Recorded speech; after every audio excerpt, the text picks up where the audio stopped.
Anna et le pouvoir d'un simple geste de gentillesse.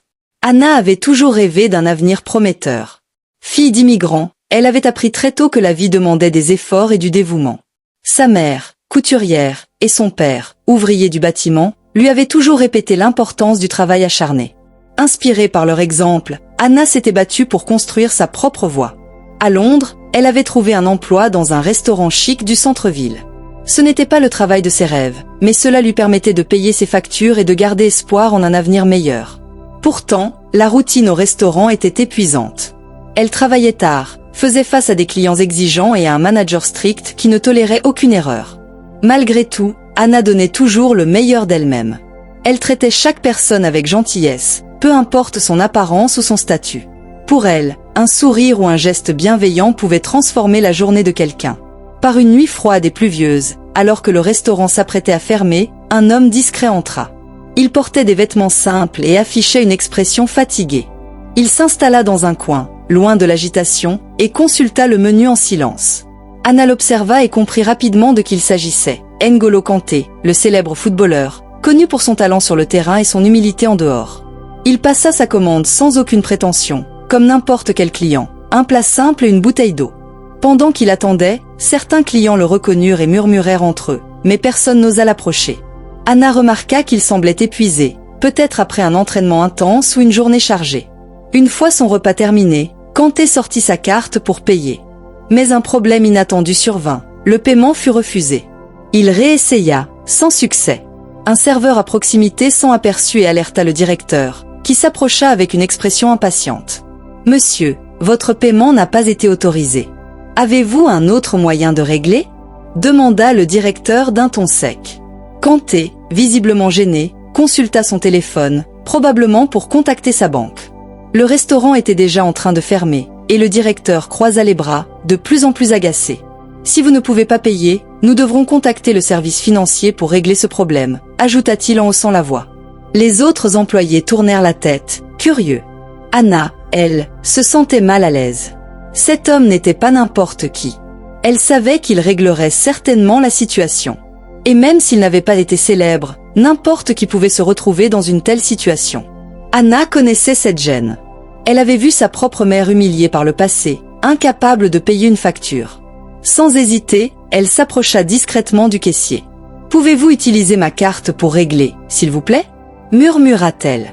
Le directeur écarquilla les yeux. « Quoi? Tu paies sa facture ?» s'exclama-t-il. Anna hocha la tête. Kanté, réalisant ce qu'elle venait de faire, parut surpris. « Tu n'es pas obligé de faire ça, » dit-il avec un sourire timide. « Ce n'est rien, » répondit Anna. « Je suis sûre que tu régleras ça plus tard. » Mais personne ne mérite d'être traité ainsi. Le directeur secoua la tête, incrédule. « C'est contre les règles, Anna, » dit-il d'un ton sévère. Elle déglutit, consciente qu'elle risquait une réprimande. Mais sa conscience lui disait qu'elle avait fait le bon choix. Kanté, touché par son geste, se leva et lui serra la main. « Merci beaucoup. Je n'oublierai pas ce que tu as fait, » dit-il avec une sincérité profonde dans les yeux.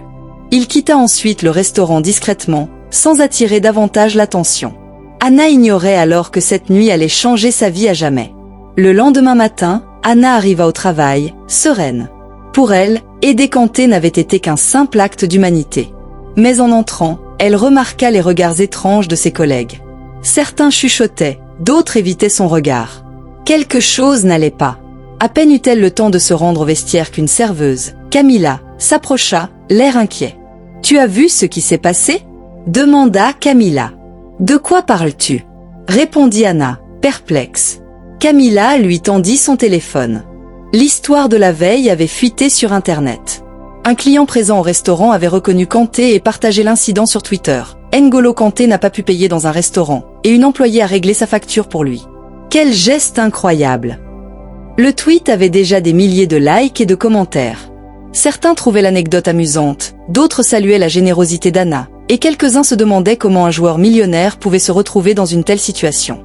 Une chose était sûre, le restaurant était au centre de toutes les discussions. « Ça ne sent pas bon », murmura Anna. Avant qu'elle puisse réfléchir davantage, le directeur apparut. « Anna, dans mon bureau. » Tout de suite, ordonna-t-il d'un ton glacial. Anna prit une profonde inspiration et le suivit.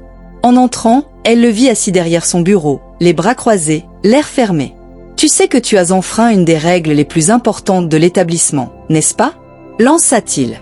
Il avait un problème avec sa carte. « Je l'ai payée parce que je pensais que c'était la bonne chose à faire », répondit Anna, restant calme.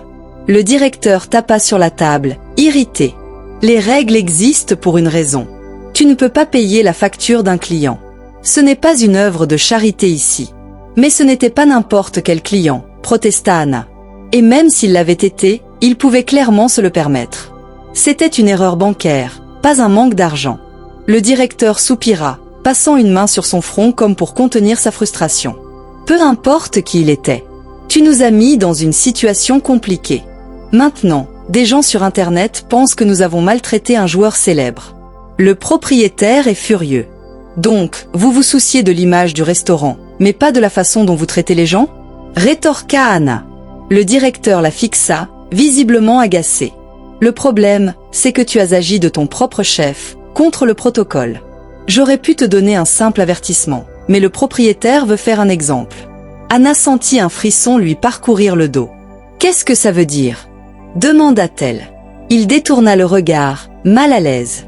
Tu es licencié, annonça-t-il. Ces mots la frappèrent comme un coup. Anna cligna des yeux, incrédule. Vous plaisantez ? Murmura-t-elle. Je suis désolée, mais ton licenciement est déjà effectif. Prends tes affaires et pars. Anna resta figée quelques secondes. Licenciée pour avoir aidé quelqu'un ? C'était absurde. Elle avait toujours été une employée modèle, jamais en retard, toujours respectueuse. Et maintenant, on la traitait comme un problème. Sa gorge se serra, mais elle refusa de pleurer devant lui. Elle prit une profonde inspiration, se leva et quitta le bureau. Ses collègues la regardaient en silence pendant qu'elle rassemblait ses affaires dans le vestiaire. En quittant le restaurant, une seule question tournait dans son esprit. Et maintenant, que vais-je faire ? Elle avait perdu son emploi, mais pas sa dignité. Ce qu'elle ignorait encore, c'est que ce revers marquerait le début d'une nouvelle aventure. Anna marcha sans but dans les rues froides de Londres, le vent lui fouettant le visage.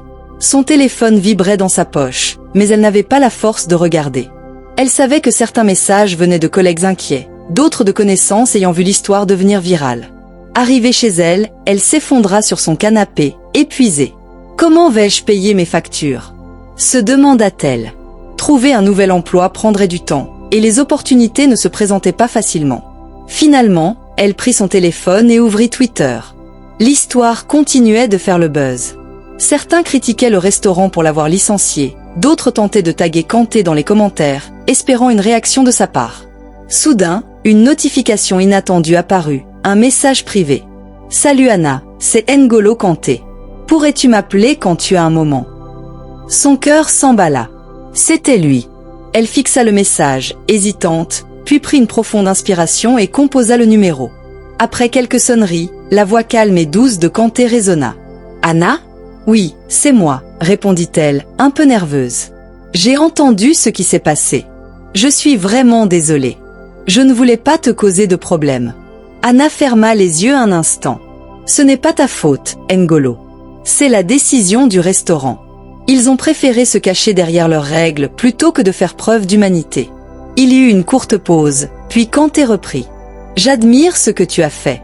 Tu n'as pas hésité à aider quelqu'un que tu ne connaissais pas. Peu de gens auraient agi ainsi. Anna esquissa un léger sourire, malgré sa tristesse. J'ai juste fait ce que je pensais être juste, dit-elle. Kanté prit une profonde inspiration avant de continuer. J'aimerais te rencontrer pour discuter, si tu es d'accord, bien sûr. Anna hésita. Pourquoi voulait-il la voir ? Mais elle n'avait rien à perdre. D'accord, j'accepte, répondit-elle. Ils convinrent de se retrouver le lendemain dans un café. Anna passa la nuit à se demander ce que cela signifiait. Kanté voulait-il l'aider ? Se sentait-il coupable ? Le lendemain, elle était là, assise dans un petit café, attendant avec une certaine nervosité. Quelques minutes plus tard, Kanté entra. Contrairement à sa timidité au restaurant, il semblait plus à l'aise, vêtu de vêtements décontractés et d'une casquette pour passer inaperçu. Il s'assit et lui sourit. « Merci d'être venu, dit-il. »« Merci pour l'invitation, » répondit Anna.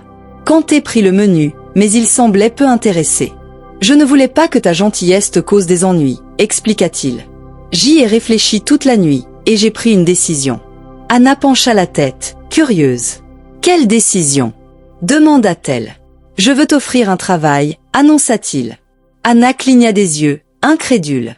Un travail? Répéta-t-elle. Oui, sourit-il. Je m'implique dans plusieurs initiatives sociales et événements caritatifs. J'ai besoin de quelqu'un de confiance, quelqu'un qui comprend l'importance d'aider les autres. J'ai vu que tu avais un cœur généreux. Je veux que tu rejoignes mon équipe. Anna sentit une boule se former dans sa gorge. En moins de 24 heures, elle était passée d'un licenciement à une proposition d'emploi par N'Golo Kanté. « Vous êtes sérieux ?» murmura-t-elle. « Tout à fait, » répondit-il. « Le monde a besoin de plus de personnes comme toi. » Anna retint ses larmes, encore sous le choc. « Je ne sais pas quoi dire, » admit-elle. « Dis simplement oui, » répondit Kanté avec un sourire encourageant. Anna laissa échapper un rire nerveux.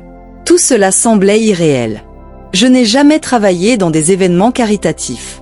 Je ne sais pas si je suis la bonne personne pour ça, » avoua-t-elle. « Tu as ce qui compte le plus, » dit-il en la regardant avec sincérité. « Un bon cœur et le désir d'aider les autres. Le reste, tu peux l'apprendre. » Anna sentit une chaleur envahir sa poitrine. Pour la première fois depuis son licenciement, elle ne se sentait plus brisée, mais valorisée. « Alors, oui, » dit-elle en souriant. « J'accepte. » Kanté tapa doucement sur la table, satisfait. « Parfait. Nous commencerons bientôt. Je te présenterai l'équipe et t'expliquerai tout. Et bien sûr, tu seras bien payé pour ton travail. » Anna rit légèrement. « Tout vaut mieux que d'être au chômage, » plaisanta-t-elle. « Je te promets que ce sera bien plus que ça, » répondit-il. Dans les jours qui suivirent, Anna fut initiée au monde du travail caritatif. Kanté gérait plusieurs projets pour aider les communautés dans le besoin. Distribution de nourriture, soutien scolaire pour les enfants, et bien plus encore. Il était profondément impliqué, sans jamais chercher à attirer l'attention sur lui. Anna comprit rapidement que ce n'était pas un simple emploi. Il s'agissait de toucher des vies, de faire une différence. Son premier grand événement fut une journée caritative pour des enfants vulnérables. De la nourriture et des vêtements furent distribués, et des activités sportives furent organisées. Anna était en charge d'une partie de la logistique, s'assurant que tout soit prêt. Au début, elle se sentait intimidée, mais elle réalisa que son expérience de serveuse l'avait bien préparée. Gérer la pression, résoudre des problèmes rapidement et communiquer avec toutes sortes de personnes étaient des compétences qu'elle maîtrisait déjà. Le jour de l'événement, elle vit l'impact de ce travail. Des enfants riaient, des familles exprimaient leur gratitude, et une atmosphère d'espoir remplissait l'air. Au milieu de tout cela, Kanté jouait avec les enfants, distribuait de la nourriture et parlait à chacun comme s'il n'était qu'un simple bénévole. À un moment, Anna observa la scène et sourit. Elle comprit alors que son licenciement n'avait pas été une fin, mais un nouveau départ. Elle travaillait désormais sur quelque chose qui comptait vraiment, entourée de personnes qui valorisaient ce qu'elle avait à offrir. Et comme si le destin voulait lui rappeler que tout arrive pour une raison, une nouvelle inattendue apparut sur son téléphone. Le restaurant qui l'avait licencié faisait face à un scandale sur les réseaux sociaux. Depuis que l'histoire était devenue virale, de nombreuses personnes avaient commencé à boycotter l'établissement, laissant des critiques cinglantes. Restaurant élitiste et inhumain. Je n'y remettrai jamais les pieds. Licencier quelqu'un pour avoir aidé une personne, il mérite de faire faillite. Les réservations avaient chuté, les clients réguliers ne revenaient plus, et la réputation du restaurant s'effondrait. Le propriétaire avait tenté de s'excuser publiquement, mais personne ne semblait prêt à pardonner. Anna ne pouvait nier une certaine satisfaction en voyant la vérité éclater. Mais elle savait que cela ne changeait pas le passé. Elle était déjà passée à autre chose, et sa vie était désormais bien meilleure. Quelques semaines plus tard, alors qu'elle aidait à organiser un dîner caritatif dans un grand hôtel, une collecte de fonds avec des invités prestigieux, Anna croisa une personne inattendue. Son ancien directeur s'approcha, l'air mal à l'aise. « Anna, on peut parler ?» demanda-t-il. Elle haussa un sourcil, surprise. « Bien sûr, » répondit-elle. Il soupira, se grattant la nuque. « Je voulais m'excuser. Ce qui s'est passé n'était pas juste. Te licencier était une erreur, et maintenant, nous en payons le prix. » Anna croisa les bras. « Donc, tu es ici parce que le restaurant est en difficulté ?» demanda-t-elle. « Pas seulement, » répondit-il, embarrassé. « Je regrette vraiment. Tu as toujours été une employée exemplaire. J'ai suivi les ordres sans réfléchir, mais j'aurais dû te défendre. » Anna prit une profonde inspiration. Autrefois, elle aurait été en colère, mais plus maintenant. Elle n'avait plus besoin de sa validation. Pendant longtemps, j'ai cru que mon licenciement était la pire chose qui me soit arrivée, dit-elle. Mais maintenant, je vois que c'était un cadeau. Si je n'avais pas été renvoyée, je serais encore dans ce restaurant, sans savoir qu'il y avait quelque chose de bien meilleur pour moi. Le directeur hocha la tête, visiblement gêné. Si jamais tu veux revenir, nous serions ravis de t'accueillir à nouveau, proposa-t-il. Anna sourit doucement. Merci, mais je n'en ai pas besoin, répondit-elle. À cet instant, elle réalisa qu'elle ne ressentait plus de rancune. Le passé n'avait plus d'importance. Elle était exactement là où elle devait être. L'événement fut un succès, permettant de récolter des fonds pour aider des centaines d'enfants. Anna observa la salle, emplie de gratitude. Kanté s'approcha et lui sourit. « On dirait que tu as trouvé ta place, dit-il. »« Oui, répondit-elle. Et tout a commencé par un simple geste de gentillesse. » Il rit doucement. « Les petits gestes peuvent changer un destin, dit-il. » Anna regarda autour d'elle, émue par l'impact de leur travail. Elle savait qu'il avait raison. Parfois, ce qui semble être un échec est en réalité une porte vers quelque chose de bien plus grand. Et Anna était désormais certaine que tout s'était déroulé exactement comme cela devait l'être.